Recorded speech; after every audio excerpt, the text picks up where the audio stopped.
I mean, my first sales meeting, I was the only female in the entire room. There's like 300 people, maybe even more. It was a huge conference room. And I walked in, and my company has surgical and bracing, and all the women are in the bracing side, and there's no total joint reps. And I walked into this room, and they were like, sorry, ma'am, but bracing's down the hallway. And I was like, excuse me, I do total joints too. And that was like kind of like became my why. Like I sat there and watched all these men just walk across stage. Yep. And I was just like, I looked at my boss, I'm like, I'm going to be walking across that stage next year. I said next year, and I honestly ended up getting my award the following year. I love that. You just have to be hungry in this job. And like I said, like we'll transition and start telling you guys like what I looked for when I was hiring. Real quick, because you just made a great point. I want to touch on this because it's something we haven't.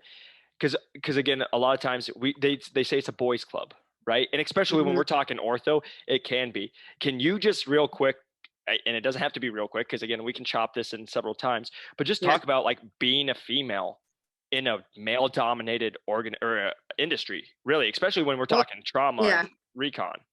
Yeah. Like to me, I love it because I am a tomboy, and I've always gravitated towards being around guys more than women.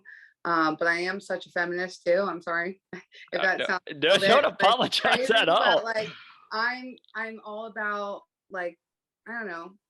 It is a man's world in orthopedics, and a lot of the female reps you'll notice is either sports med reps or they're biologic reps, and there really isn't many like total joint and trauma reps. And I will say, in the past 5 years that I've been doing this, when I first started, there was nobody. Like I was the only one.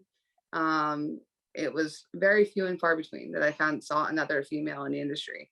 And now I would say it's picked up, and you'll see more women, which makes me excited.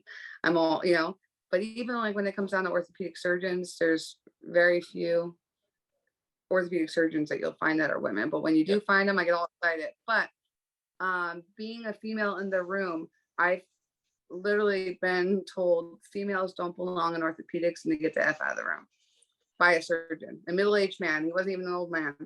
He literally told me that and told me to leave. But he told me to stay and like listen. Well, he told me to stay and show him what he needed to get his instruments, like his implants out, and then I could leave. So he wanted my knowledge, but he didn't like that I was a female in the room. My only thing to say to all women in this industry is please don't be afraid of going into a male dominating industry. You're going to get pushback like that, but you have to just be one of the guys, like, or be better than them. Yep. So my theory is we have to prove ourselves 10 times more than any other guy that walks in that room. But once we prove ourselves, we can get away with a lot more stuff afterward. And when I say that, I don't mean it like as like, oh, I could just forget my tray one day or forget my implants one day. No, I don't know. I feel like being a female in this industry allows me to make things more personable. Whereas if like the things I do for my docs, if my boss did it, it would be a little weird.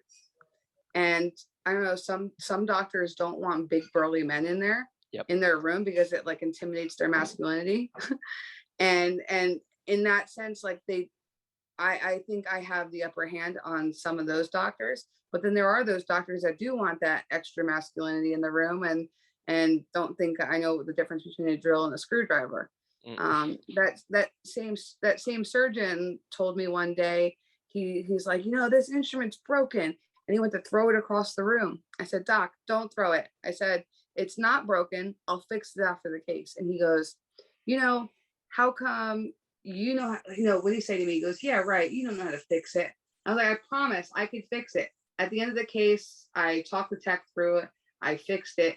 And he looked at me and he goes, how come you could fix it, but your last 3 male colleagues didn't know how to fix it?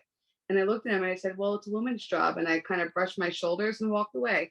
And ever since then, now he calls me Smart Girl. He doesn't know my name, but he calls me Smart Girl. And that's a huge win in itself, Yep. So yeah, you have to bring it, you have to come, but it is a boys club. You have to be able to talk the talk and walk the walk. And, I was walking into like talking with one of my docs, and he starts walking in the locker room, and I can stop at the door, and he looks back, I can hear him stop talking, and he opens the door and he goes, "Oh, I forgot you have boobs."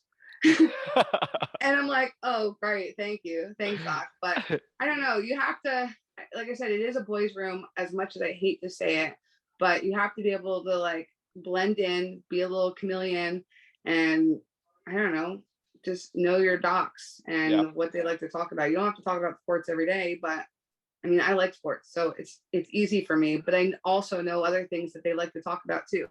Yeah. So to all the girls, don't be like scared of ortho.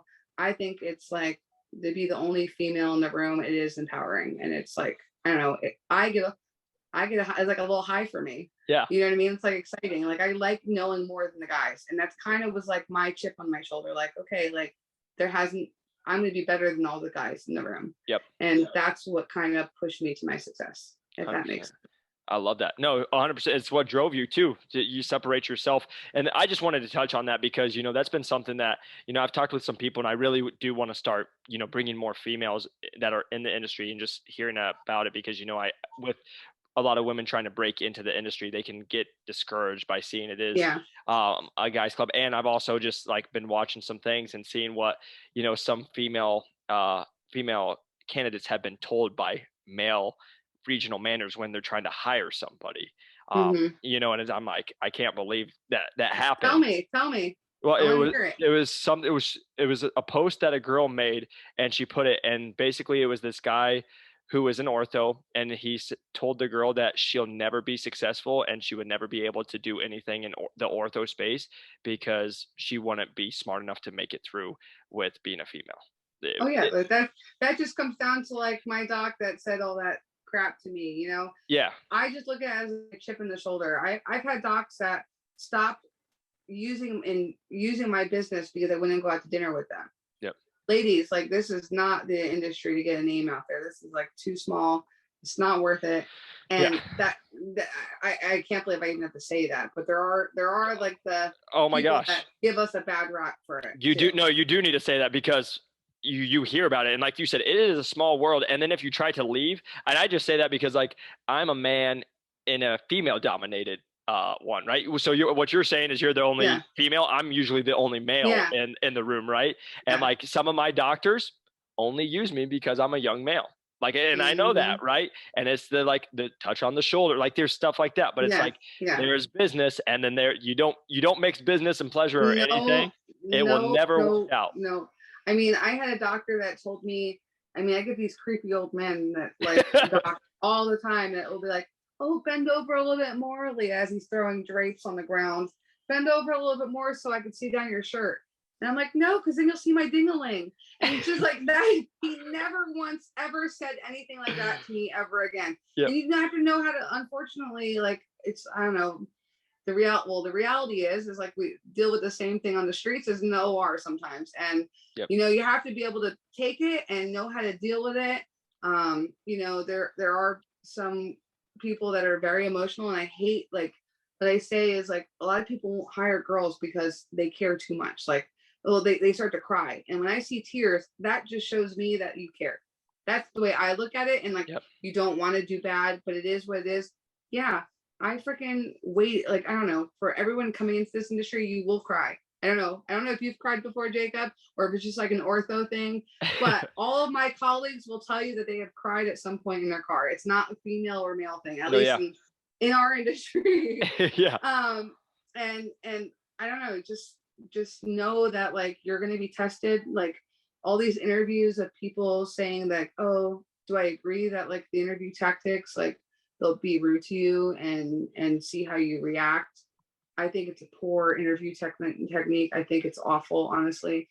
But some people will do it because you're going to get reamed in the room. That's what's going to happen. And they want to see how you're going to react. And they want to see how you react. I still think it's a terrible interview tactic. But they're doing that because you're going to be put on the spot in front of a surgeon, and you're just going to get reamed.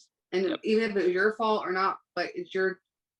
I tell all my new associates and all the new people on the team, I'm like, you better hold those tears back until you get to the car. Once you get to the car, you can cry all you want. But if you cry in front of that doc, you just completely ruined yourself forever in front of that doctor. They will not forget it. And because you're known as the person who cries now. Who cried in the room and that like couldn't hold their own. So I don't know. That's sorry if I'm like on a tangent and I'm no, like you're not. That's what I wanted to go into this, you know, because shut up. No, this, I love it. No, I love it because this is the importance. And again, I want to bring more people and I just, because the thing is what you just said, people are going to listen to and they're going to be like, no way. Like, that's not real. You know what I mean? And that's what I want to be like, this is the truth. Like, this is actual reality. That's my whole thing with the podcast. And again, I appreciate you going into great detail because that was the whole goal. Thanks, Jacob. Thanks for having me. Yeah, appreciate you jumping on. And if you guys are watching, press that like and subscribe button. If you guys are watching on YouTube, a 5-star review helps us grow this channel. And then if you guys are interested, again, in the guide for how I got 4 job offers from top 30 companies without any previous sales experience, you can get that in the link below. New to medical device sales, also first year in. Again, we just hit quota being in, so you can see what I've done to take the lowest performing territory in the nation, and we'll probably be finishing in the top 10. But again, we still have a month to go, so we'll see where that lands. Again, that's first year. And then again, if you guys would like to be added to the email list, if you just go to New Medical Device Sales, you can put your link in. It will send you a free 30, 60, 90-day plan that you guys can use for your interviews. But again, reach out to me on New to Medical Device Sales on LinkedIn, on Instagram, Jacob McLaughlin on LinkedIn, and then all the other platforms. Again, I still jump on calls with you guys. Always happy to help, but make sure you guys come prepared. So again, Leah, thank you one more time and appreciate you guys for listening. Peace.